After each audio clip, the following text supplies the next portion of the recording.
At the time we are having this discussion, the COVID-19 pandemic has reached almost every country in the world. We are passing a very difficult period in the human history. More than 4.8 million lives have already been lost, despite vast advancements in the medical sciences. In addition to the enormous loss of human lives, the current pandemic has resulted in catastrophic economic losses across the globe. In 2020, except China, all other world economies reported negative growth. Even in China, which reported a mere 2.2% growth, the growth rate had declined significantly compared to the previous years. The global economy is expected to lose nearly $8.5 trillion in terms of output due to the COVID-19 pandemic. It is estimated that the world student population has lost more than 3 trillion learning hours. This too will have serious consequences for human development in the years to come. The COVID-19 impact on the Sri Lankan economy has also been significant. In 2020, our GDP contracted by 3.6%. At a time, we were struggling to bridge the huge trade deficit of about $10 billion. We lost our entire earnings from the tourism industry. This loss of about $4.5 billion had a significant negative impact on our foreign exchange earnings.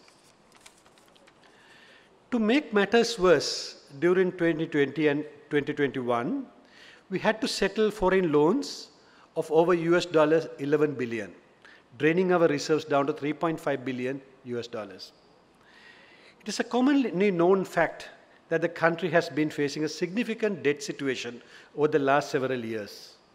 However, we must also accept the fact that it has become a burden only because the country has failed to achieve its economic targets, particularly during the last 6 years.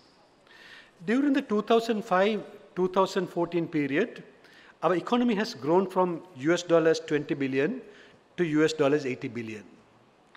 Though the national debt also increased significantly during this period, the debt as a percentage of GDP was getting reduced. By end 2014, the debt to GDP ratio had come down to 70.3% as opposed to 102% in 2005. In 2014, the central bank predicted that the Sri Lankan economy would grow to about $145 billion by 2020. During the same period, the debt to GDP ratio was to reduce further. Unfortunately, this didn't happen, and the growth rate started declining since 2015.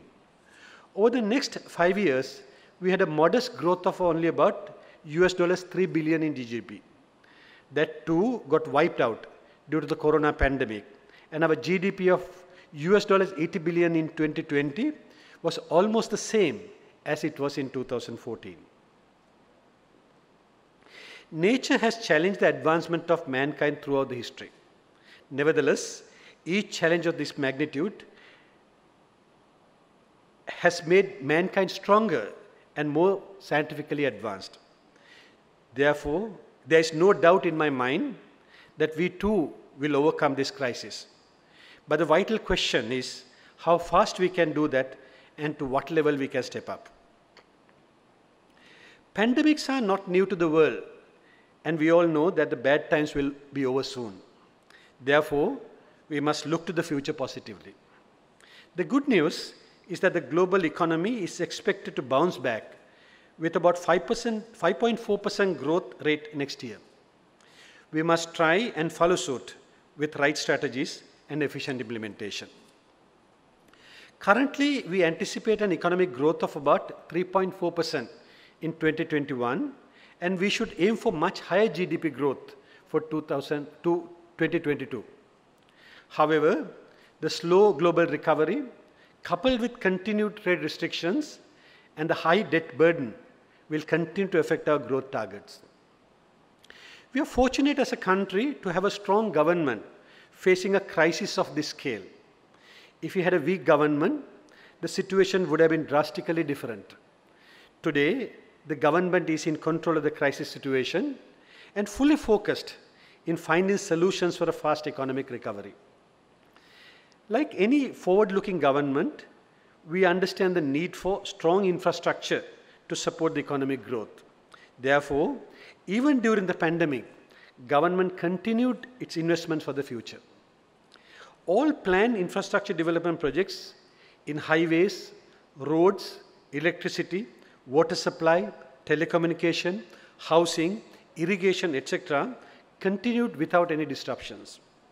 This is the same strategy we used to develop ports, airports, highways, roads, bridges, power plants, and major irrigation projects while fighting terrorism during the 2005-2009 period. Today, we continue our development work whilst fighting a global pandemic. The citizens will be the ultimate beneficiaries when the pandemic comes to an end. With the right strategies and commitment from all key stakeholders, Sri Lanka will be ready to take off faster than many people would imagine.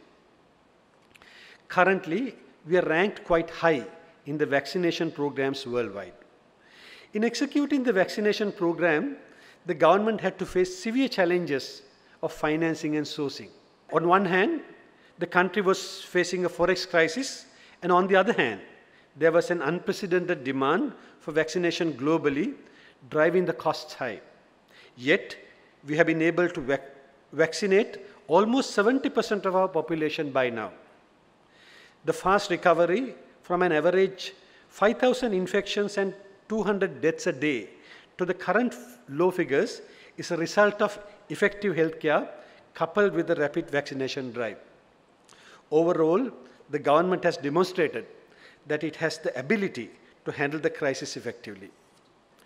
We all know that a crisis always sparks innovation and entrepreneurship. This is why there's a famous saying, necessity is the mother of innovation. If you look at statistics from various parts of the world, 2020 shows a surge of application for new businesses. The COVID-19 crisis has created an imperative for companies to transform and reconfigure their operations. To the extent that they do so, greater productivity will follow. This is mainly propelled by the readiness of the ICT and the circumstances pushing for change. We are aware that there has been a major pandemic every 100 years or so. Similarly, a technological revolution too has occurred in almost every century. We are in the early stages of the fourth industrial revolution. It's a technology revolution, mainly a digital revolution. For the ICT industry, the pandemic has been the silver lining in the dark cloud. Things have got accelerated in the digital revolution. The future of work has arrived ahead of schedule as a result of the pandemic. The McKinsey Global Institute estimates that more than 20% of the global workforce now work away from office, yet they are just as effective. In my view, this is a unique time for Sri Lanka to harvest our investment in free education for more than 70 years. Our educational system gives a considerable competitive advantage over many other competing countries to create a workforce with knowledge in cutting-edge technology and 21st century skills. We have an opportunity to create a thriving gig economy around the fast developing port city and the technological parks planned across the country. The ICT industry of Sri Lanka has set forth a clear national objectives. It aims to achieve $1.7 billion in 2021 and $3 billion by 2024. If we can successfully achieve these targets, it will ease out the balance of payment pressure of Sri Lanka, at least to some extent. The good news for the industry is the growing demand for digital capabilities.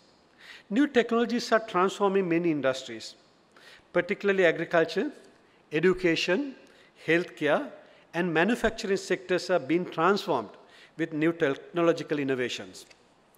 Digital marketing is widely used in the service industry, largely due to the pandemic situation.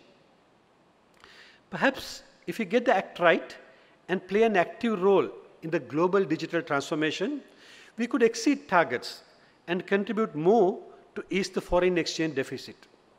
If the industry can reach US $5 billion by 2024, that would help to bridge 50% of BOP deficit in current terms. Accordingly, the digital industry has the potential to make a significant contribution towards the national economy.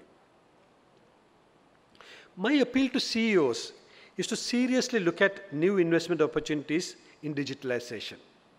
Consumer expectations are changing fast with the circumstances, and that could disrupt many existing businesses unless you are ready to move away from the conventional models. No one can say your industry is safe any longer. Today, you could be in an established industry, but tomorrow, your industry could be disrupted by a single innovative idea of a teenager. Even the government has to seek new ways to handle our challenges in the economic difficulties. With the current debt burden on the economy, we no longer can depend on loans to support vital infrastructure development projects. That's why we are seriously looking at PPP options. The Colombo International Financial City, commonly known as Port City, is a good example of a PPP project. The government did not have to spend on capital for this project, but attracted private investments to the tune of US $15 billion. Even for the proposed technological parks, we seek private investments and PPP solutions to expedite their implementation. In comparison with other Asia-Pacific emerging markets, Sri Lanka has already demonstrated strength in connectivity, digital marketing, investment in digital initiatives, and the ability to move quickly. Therefore, I would invite you also to think out of the box and capitalize on the post-pandemic surge in economic rebound and the unique opportunities that come with 4.0 digital revolution. To make investments in this sector attractive, the government has already made the industry tax-free, and you can make use of these opportunities. At this stage, I would like to draw your attention to a recent McKinsey report on the topic, Unlocking Sri Lanka's Digital Opportunity. It says, to unlock the potential of digital technologies, Sri Lankan companies must reinvent themselves through a holistic digital transformation, keeping 5 priorities in mind. What are these priorities? 1, you must set big, bold aspirations and integrate them into the overall business. Constantly evaluate your unique competitive strengths, identify imminent threats, and reinvent your business models as necessary. 2, build digital capabilities around customer experience. Use digitalization to improve your customer satisfaction by making operational enhancements, primarily by accelerating and simplifying your interactions with the customers. 3, leverage data analytics to drive real-time decisions across the value chain. Use of data analytics may include targeted marketing and dynamic pricing. 4, foster an innovative and agile corporate culture. Build a culture that encourages risk-taking, experimentation, and accepting failure. 5, invest in digital organization and talent. Create a work environment that will enable you to attract and retain employees who can execute your digital agenda. Have organization structures that encourage autonomy and flexibility. A digital transformation requires a wholehearted commitment from a company's leadership. So you have an important role to play in driving the required changes in your own organizations.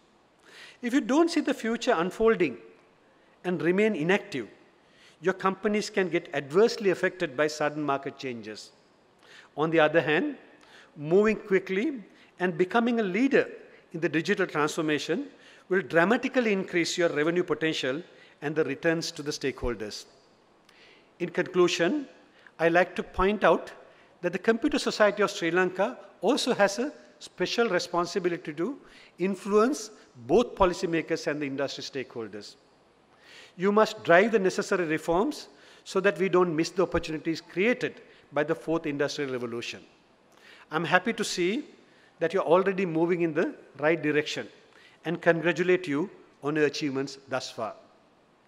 I congratulate the President of the Computer Society of Sri Lanka, Mr. Damit Hettieva, Conference Chair, Mr. Rasantha Hettige, and the members of the organizing committee who have worked tirelessly to make this inaugural CEO conclave a success. I wish you a productive deliberation at the panel discussions. Thank you very much.